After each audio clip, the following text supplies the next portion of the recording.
And what is up, wrestling fans? Man, I am so excited to do this. Tony Cutillo. Usually you hear me HRS late nights, Monday through Thursday, right here on the Heat Ratio Sports Network. This is a live audio stream. No video, just live audio stream for anybody just tuning in for the first time.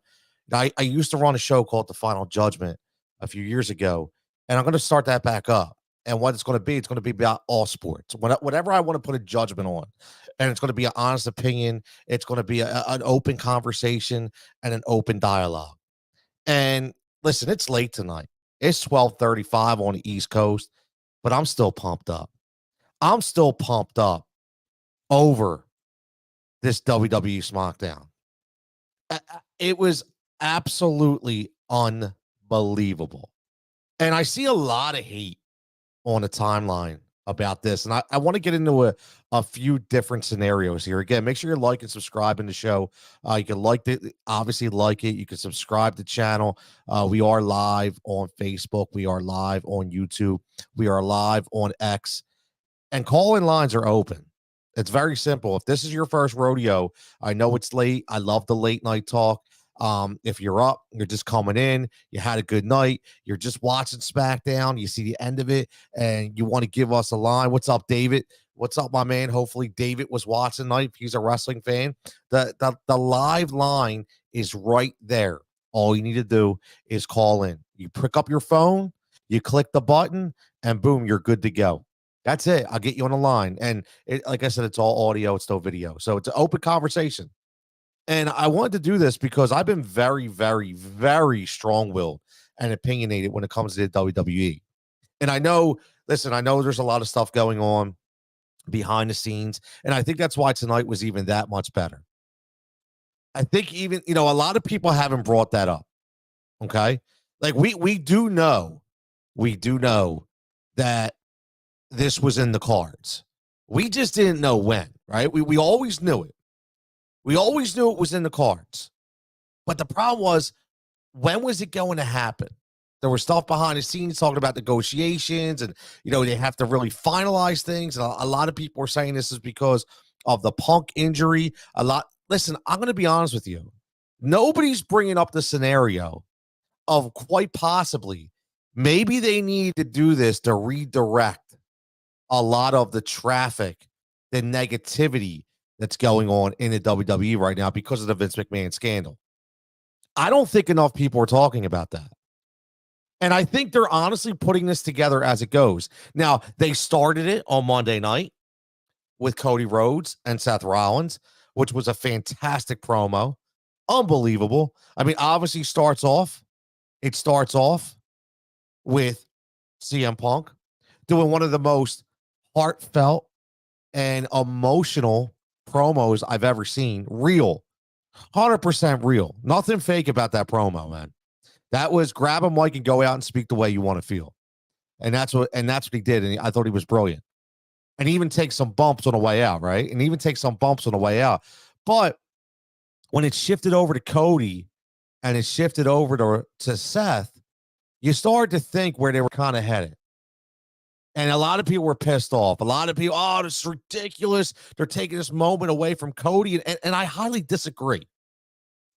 I adamantly disagree. Okay? Because I've said this tonight already on X to a few people that I've tweeted at based on, I hopped in their mentions because of their posts. I thought it was really good. And I said, listen, I think this, and they agree with me, I think this actually brings Cody Rhodes up to an even higher level. He was already the most over, in my opinion, and most respected and revered wrestler right now in the game. And for him to understand the business, remember, this is a business. Okay. People do have to remember that this is a business. I know everybody hates the cliche, what's best for business. I know everybody hated that with Steph and Trips and the Authority. What's best for, I get it. Okay. But it's true. What's best for business right now? You have two of your main players. One that's out for at least 4 to 6 months, and one in Seth Rollins, who is your WWE champion. the world champion, I should say, the one that they're trying to make the most prestigious. You see how they're trying to swing this around. And he's a mystery right now. We don't know what Seth's availability is going to be. And I don't think they do either. It's day by day, man. It's day by day. And I think that because if you read the headlines, you understand. You saw what they did with Brock Lesnar today. They're pulling him off of everything. Brock Lesnar is going to be a blast from the past, man. Brock Lesnar, they're trying to do what they did with Barry Bonds in Major League Baseball to Brock Lesnar. I'm telling you that right now. And you see more and more headlines are coming out.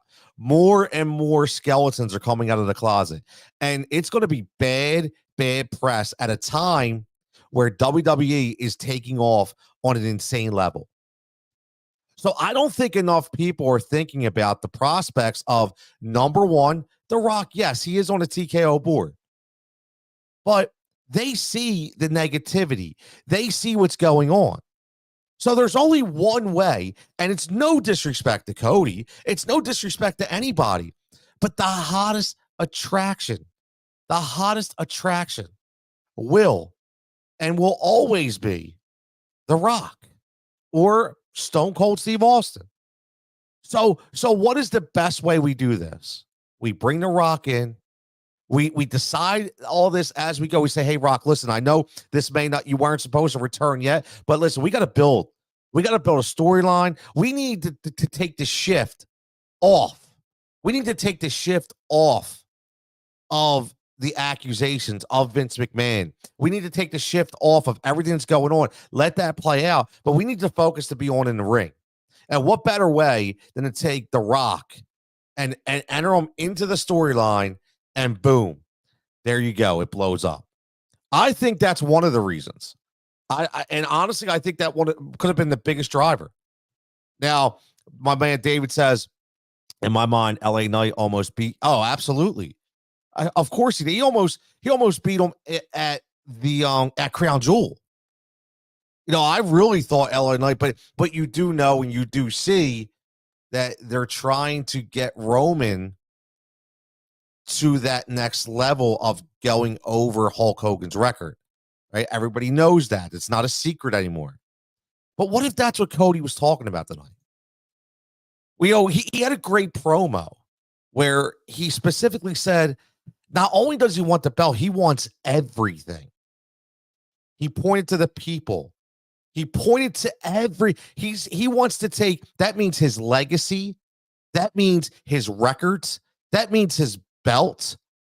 And it doesn't mean, remember, it doesn't mean he's going for that belt from him. And that's where I'm getting a little interested, because right now you have no champion on a card in Perth, okay, which is Australia, which is a huge global market, and you have no champion scheduled. Zero. Somebody has to do something that night. And we also know that we have Damian Priest, who still has the Money in the Bank briefcase. In my opinion, again, it's just speculative. In my opinion, I could definitely see something happen at the Chamber. 100%. Somehow, some way, something happens at the Chamber and Roman loses a belt. And I know it's going to go against everything that they're setting up, but something's got to happen. Something has to happen, because you can't go into the main event in WrestleMania and literally already know the outcome. Okay.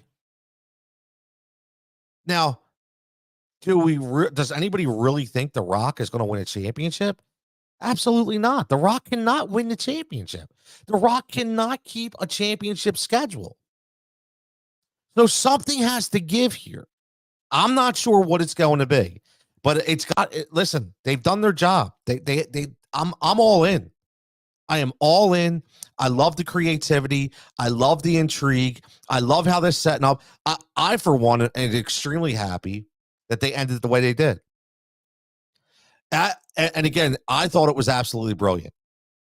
Let them go nose to nose, not say a word, and end with the press conference underneath, right? The press conference underneath, which obviously is where they'll probably mention the match. So they get all the branding in, they get all the marketing in, and they get the audience, they get them locked in.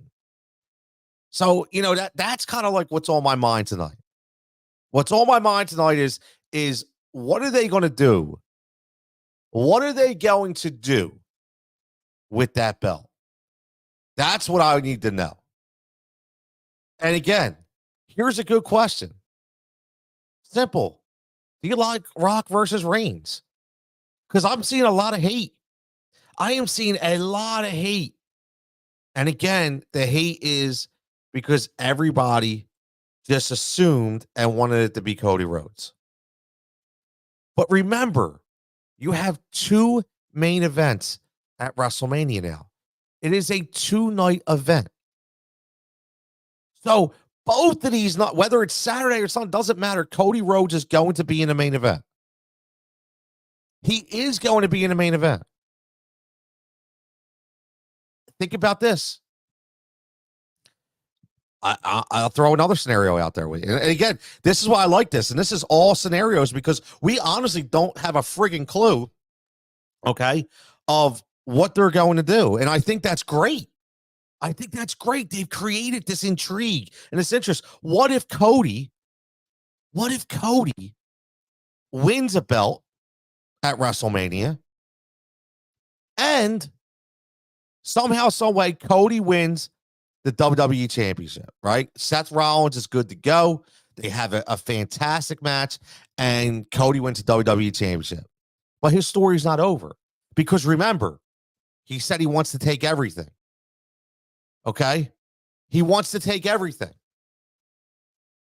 That means the legacy. That means the records. Remember, Roman Reigns was the undisputed heavyweight champion. He held 2 belts at one time before they decided to create one and then create another championship, okay? So who's to say that Cody Rhodes doesn't finish the story at WrestleMania? I mean, at SummerSlam, where just the first chapter is WrestleMania where he gets the belt. And not only does he get a belt that Dusty never got, he gets 2. And now he erases the legacy because he starts a new one. He starts a new one being an undisputed champion. And everything's gone from Roman Reigns. So again, there are so many different ways to look at this. And it's got me overly excited. Overly excited. I don't normally go this late. I'm normally ending this late. But I had to go, man. I had to go because I really, really think that this is going to be one hell of a lead up to WrestleMania. Honestly, I am so excited, so overly excited that I don't think I've been this excited since the Attitude Era. Honestly, I mean, the way they've really pushed all this and every turn, every twist has you thinking. Now, let's get to another storyline, which I called this. I love it. I'm a huge fan. Bayley gets her time, man. Now, the question I had, we all saw this coming, okay? We all saw it coming. But the great thing about it was the way she did it. And I will say, a lot of people are saying, oh, it's so great that Bayley turned face. I don't think Bayley turned face. Okay? I think there's still another chapter in the storyline before WrestleMania. But either way, remember, this is what makes Bayley so great. Okay? And this is what I love about her. And I've always loved Bayley. In the beginning, I kept saying she needs something more, right? She can't be the female macho man. Okay, which is what I thought about. Like, you come out with the music and the huggers and the streams and the blood. I'm like, dude, like we got to stop. Like that was when they were really hardcore, like G. They weren't even PG. They were like G, right? And then they went to PG, and now they're like PG-13. Okay, they're never going to be where we want them to be. They're never going to be R, right? They're never going to go back to that. But they're gonna push the envelope a lot of PG-13, and I think that's a really good thing. And I think they found a really good happy medium in the rating scale to kind of boost their product to all ages in the right way. And I look at Bayley, and what makes her so magnificent is look at some of the other wrestlers back in the day that never had to be labeled face or heel. They just were who they were. Some cheered, some booed. Now, Cena, you can't bring up Cena because Cena was technically always face, right? The fans kind of made him their own kind of heel. Obviously Cena never was a heel, right? He never played on that side of the fence. Bayley has. But the thing that I think about with Bayley is, even though with Stone Cold, even though with The Rock, and technically, you can even say Roman Reigns. Yeah, Roman Reigns is a great heel in concept and storyline, but throughout the fans, throughout the universe, they don't get any more excited than when that Bloodline music hits, right? The tribal chief music's hit. They want to throw the ones up. They want to acknowledge, and even though he's a heel, that means you're over on everything, because you're getting that audience to respect you in every single facet of the game. And that's what Bayley showed me. Number one, at the Royal Rumble, when she started to get the fans to cheer for her, and number two, tonight. Tonight she got that again. And I think that's what's classic. Bayley has the opportunity to do whatever she wants right now. And good for her. Good for her.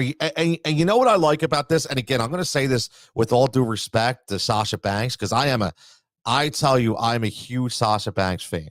I am. But I also think Sasha has a little ego. And I also think that maybe she overplayed herself to where she thought she had an opportunity to get that big money from WWE because Trips was in charge. And I think she overstepped a little bit. And yeah, she may have gotten paid by AEW, and she may very well be there. Obviously it's still all speculation. No terms have come out or anything like that. But is that really where she wants to be? I don't think so. I think she's always wanted to be here, especially now that Naomi is back, especially now that Bayley is in the front line. Like, this is where she's always wanted to be. But WWE has proven that they don't need her. And in a way, it's a psyche game that they're trying to play, because now all of a sudden, if Sasha's like, I am not happy in AEW, and she wants to, if that's where she goes, because we still don't know 100%, and then she could swing back over to WWE and probably take less money than she was even offered, because this is where she wants to be. So that's how they really swung this. I am telling you, this is the deepest women's division I have ever seen. And we've had some trailblazers, man, but we've never had as many at one time, right? We went through the Lita and Trish Stratus era, right? We understood that. We had the Mickie James era. Like, you go back, you had China. You had all these eras that you had one or two that were elevated up top. Right? You can't say, let's be honest. I get you. Tori Wilson, okay. She wasn't, in my opinion, she was good. She wasn't a trailblazer. As a wrestler, right? As a wrestler, Kelly wasn't a trailblazer as a wrestler. No. But I'm talking about actual wrestlers. You look at that show tonight. And you watch, I don't think Mia Chin, again, gets enough credit. For some reason, the fans have not really warmed up to her. Now, I interviewed Mia Yim, God, probably like 5 years ago, actually, like probably like 8 years ago, when she was on the indie scene, and before she was Jade in TNA. And I'll tell you what, man, she's fantastic. I've always been a big fan of Mia Yim, and I still think that maybe they're marketing her a little wrong, because I think she could be really strong. But I look at that match against Tiffany Stratton, and number one, Tiffany Stratton is an absolute stud. But if you think about what the WWE has done, which I still don't agree with what they did with Mandy Moore, but what they did was they listen, they actually showed that they don't need any of these high profile wrestlers, which is crazy. And they're proving it. They are proving it. I just noticed something. I just said Mandy Moore. I apologize. I was watching. I'm a big Entourage fan, so I was like rewatching Entourage, and you remember when Vince was hooked up with Mandy Moore. So Mandy Moore is actually in my head when I actually meant obviously Mandy Rose. And I don't agree with that. I still think Mandy Rose should be wrestling. I think that they did her dirty, in my opinion. But whatever, she's doing well. But I look at that, and they said she was the hottest attraction they had at that time. She was running NXT, and that's okay. We don't need you. We'll be okay. Sasha Banks, that's okay. We don't need you. We'll be okay. And then you bring up people like you saw Jade tonight, Jade Cargill. And this is all on the heels of one of their biggest jewels in Charlotte Flair being out with an ACL for God knows how long. So this was Bayley's time, man. This was Bayley's time. Now, David checking in says Trish Stratus is the modern day Nadia, becoming a second perfect 10, winning her 7th women's champion September 17, 2006, making Lita tap out with a sharpshooter I remember that match, man. I remember that match.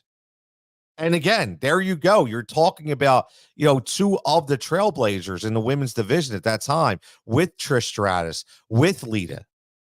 At a time, I mean, they were trailblazers at that time. And that's exactly what I'm talking about. They were 100% trailblazers, man. And right now, that is exactly what Bayley is. Bayley is a trailblazer. Bayley does not get enough credit. And I'm so glad. And you know what? Here's how you can try to see the tide turning a little bit, is with Trips in charge. You can really see that who the people is that he opens up and loves. And he understands, like he hit, I don't know if you watched the press conference at the Royal Rumble, but he hit right on the head with Bayley. He talked about Bayley being the person that always gets overlooked, but always is on top of her game, always putting somebody else over, always doing training, helping, mentoring. That's stuff that you don't see. And all those dreams and those childhood dreams that Bayley ever talked about, they were true. That's legit. And she's living out her dream. And, one of her biggest, not only fans, but helpers was always, like I talked about before, was Dusty Rhodes. And what was Dusty Rhodes' biggest talent? He was a fantastic booker, right? He was a fantastic booker, and he was a fantastic mentor and trainer. And if you look at Bayley right now, I could definitely see her being a unbelievable, not only trainer, but awesome booker. Everything that she does, the characters, the storylines, that is 100% her. You know that, right? That's not creative. That's her pitching creative these ideas and them signing off. Which, this whole damage control, she knew. I guarantee you this was all her plot and all her idea. And that's what I love about it. That's what I love about it. So I'm just glad that they decided to elevate somebody else because they could have panicked when Charlotte went out. Because obviously it's WrestleMania season, right? How do you not have a Flair at WrestleMania season, right? Think about it. So they could have made a panic move, and they could have went out and they could have gave Sasha Banks all the money in the world. And listen, I love Sasha Banks, but why do that when you can just elevate Bayley, who's finally ready? And what I mean by that is, remember, bad injury, tore her ACL in both spots and had a rigorous rehab. She was supposed to wrestle at WrestleMania, but she wasn't ready. So that's why she debuted Damage Control. So she was a part of the show. And if you notice, it was a while before she got in the ring. She caught promos. She just wasn't physically ready because she did go through a lot. There was a couple times, very well documented, that Bayley thought that she may never wrestle again. She lost the desire because she had so many setbacks. But I'm so glad that she pushed through that because she's a gamer, man. She's a gamer. And I'm looking, she's turning into that gritty kind of, who like, when you watch SmackDown tonight, if you haven't watched it yet, you watch it. When she had the pipe and she started hitting people, who did that remind you of, man? It reminded me of Triple H with the sledgehammer. And I'm thinking, wow, she is taking over this division. Because you're going to have Bianca, obviously, who I keep saying, they're being very cautious with Bianca because Bianca is trying to have a child. So they don't want to push her to the next level if she's going to be out for 7 or 8 months, right? So they have to use that in their head. They're already recreating storylines because of injuries. They can't do it because of that too. So I think I do think you're going to see her and Jade at WrestleMania. I do. I think it's going to be Bianca and Jade Cargill. And I think that's going to be, I think that's going to be a way. And I'm going to be interested to see, because remember, you don't have to win or lose to be put over. You just have to put on a really good match.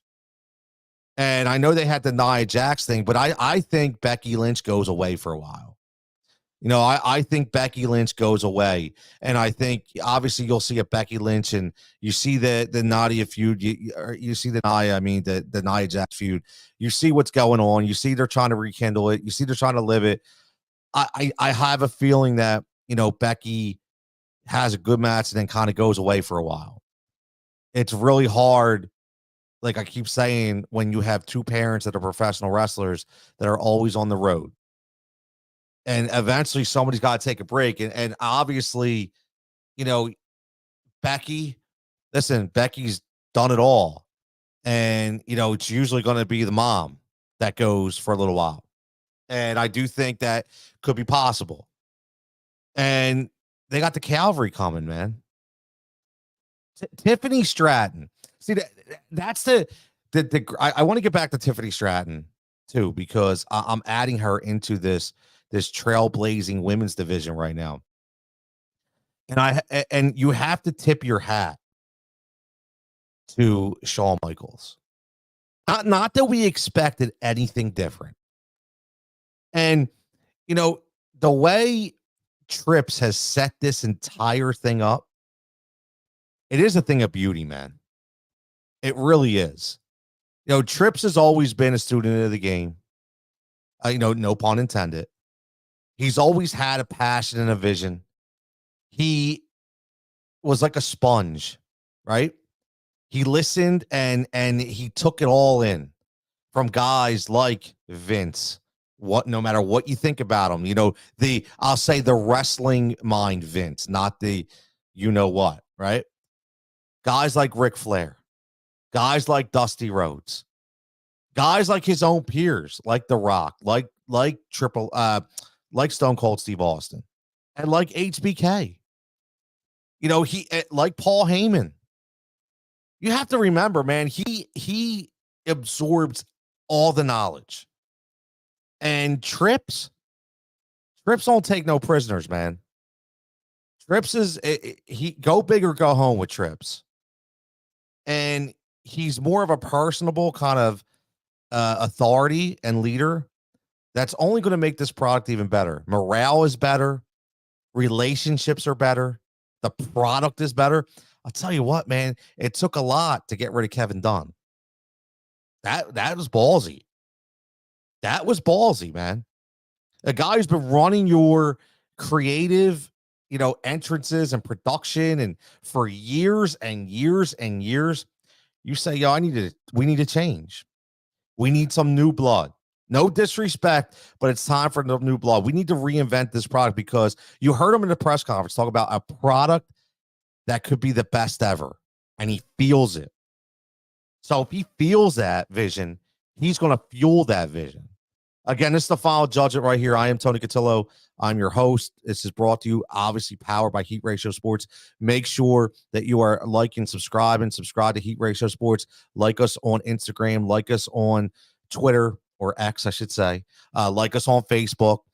This is, again, the Final Judgement is a show where I talk about all sports, okay? And I put my judgment on what I feel.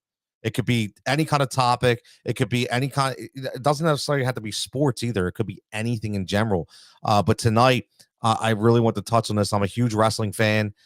We don't have a wrestling show yet on the network. I do touch on wrestling on a segment for HRS Late Nights. If you like the late night talk, I do late nights 11 to 12:30, 11 to 1 a.m. Eastern time, Monday to Thursday. Talk a lot of Philly, but talk a lot of national as well. We have some really good fun.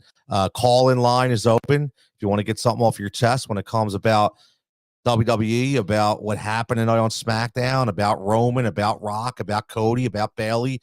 You want to talk about the scandal because I think like I said, there's some more skeletons come out. The call-in line is open. This is an audio format only. So everybody listening knows if you're listening to this live and you want to get on the line, you literally just take that link that's in the comment thread and click on it on your phone.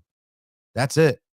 And no picture. It's going to be audio, man. We're going to have a conversation. No wait times here. No wait times here. Okay. This isn't terrestrial radio. This is live audio, live streaming audio. A little something different to get us to where we need to go. Everybody be relaxed. Just have a great dialogue, great conversation. And that's what happened tonight on WWE Smackdown. That's what happened tonight, in the ring when Cody Rhodes came out.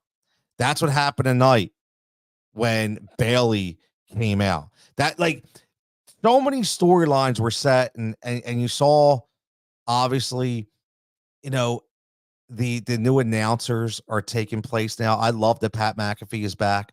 I love that you have McAfee and you have Michael Cole. I love that 100%. That is an unbelievable announce team on Raw.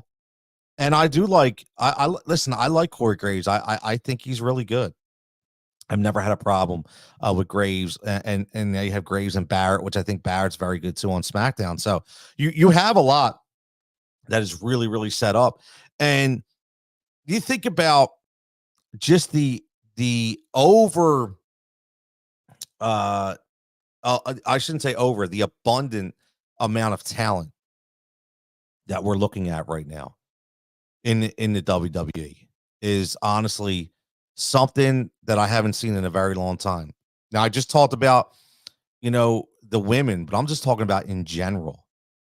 Like you're at a point where there's no more jobbers. And that's a beautiful thing. Right? Remember that back in the day, even in the Attitude Era, you had a lot of jobbers.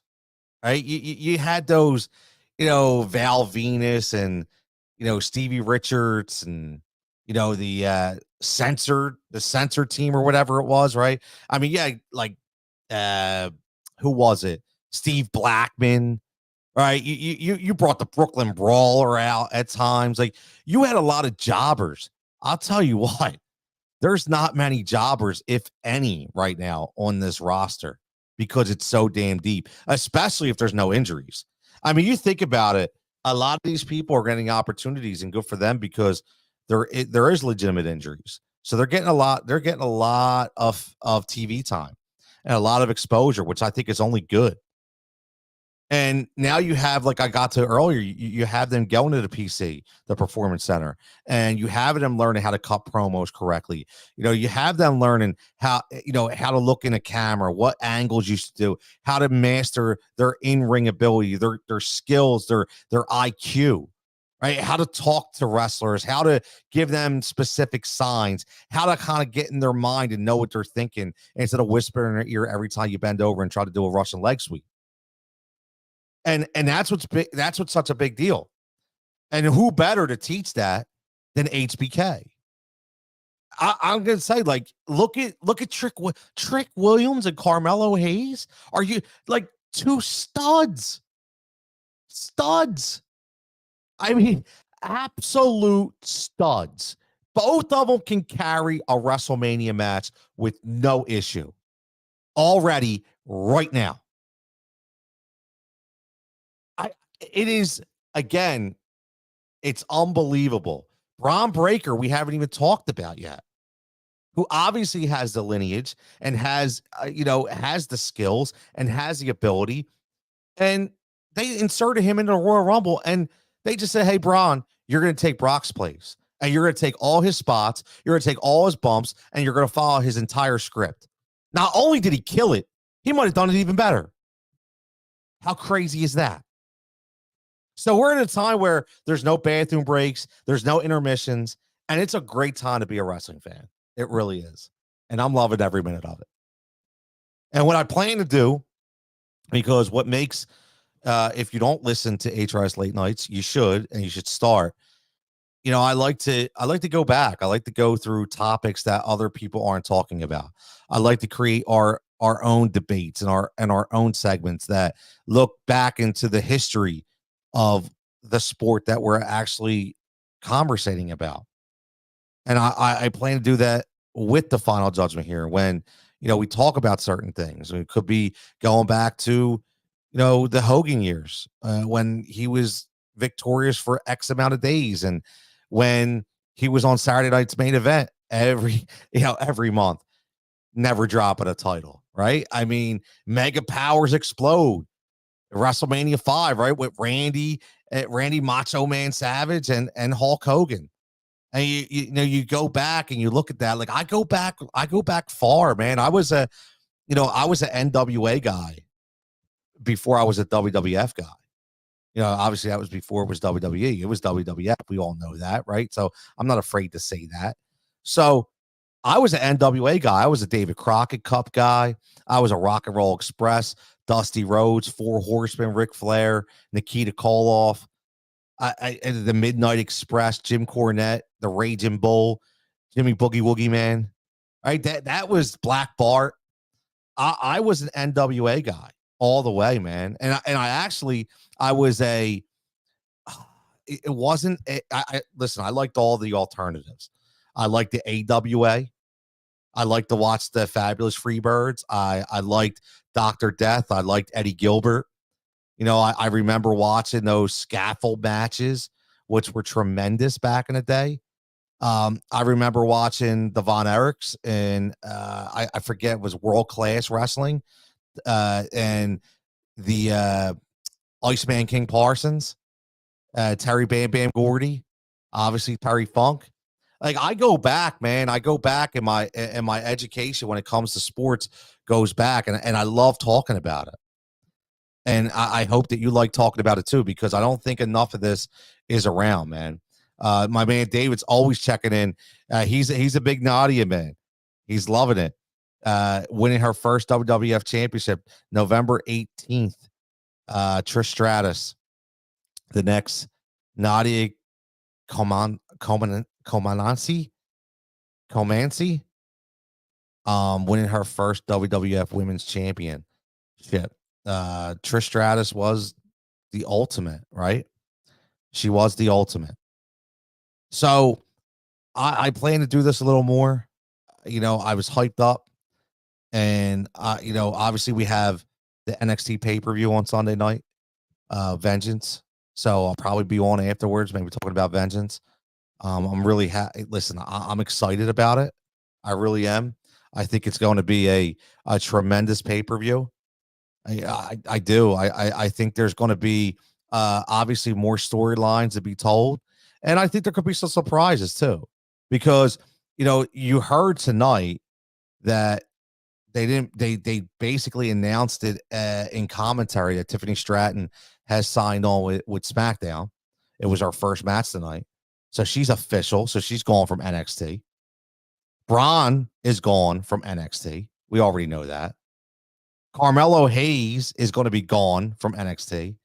They have big plans for Trick Williams is going to be gone from NXT. Right. So you think about it, there's going to be new storylines that need to be adjusted. There's going to be new things that new stories that have to be told. And I love it. I do. So, we're going to start seeing the next coming of, right? The next coming of, and I'm going to be here for all of it. And I hope you are too. Again, this is the Final Judgment with Tony Cutillo. I'm your host, as always. You catch me HRS late nights, Monday through Thursday, right here, about 11 p.m. Eastern time till 12:31 a.m. on Eastern time as well. Talking obviously local, national, everything on a sports level. I don't call wrestling sports entertainment. I call it sports because these dudes are and women are complete athletes. They take bumps. They train vigorously. I don't care what anybody says. This is a sport. Yes, but everybody's there to entertain us. LeBron James is there to entertain us. Michael Jordan was entertainment. Okay, so stop calling wrestling fake. Yes, I understand it. It's scripted. I get it. But what they do and the way they put their bodies on the line, that is not fake at all, or we would never have injuries. Just remember that. It's not fake because we would never have injuries. But as always, man, you can make sure you subscribe to the show. Make sure you like the show. If you're watching this on replay, so I know like right now, a lot of people, I have a big audience on Facebook, and a lot of people watch this on Facebook afterwards. Give me some comments, man. Let me know what you're thinking.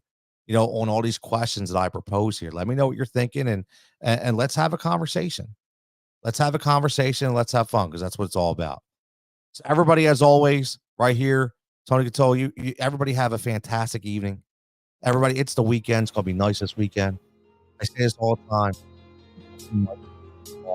Thing. Whether it's your family, whether it's your friends, whether it's a stranger, make sure you do that. Everybody stay safe and healthy. This is the Final Judgment. For Tony Cutillo, I'm signing out. I'll catch you back here Monday night.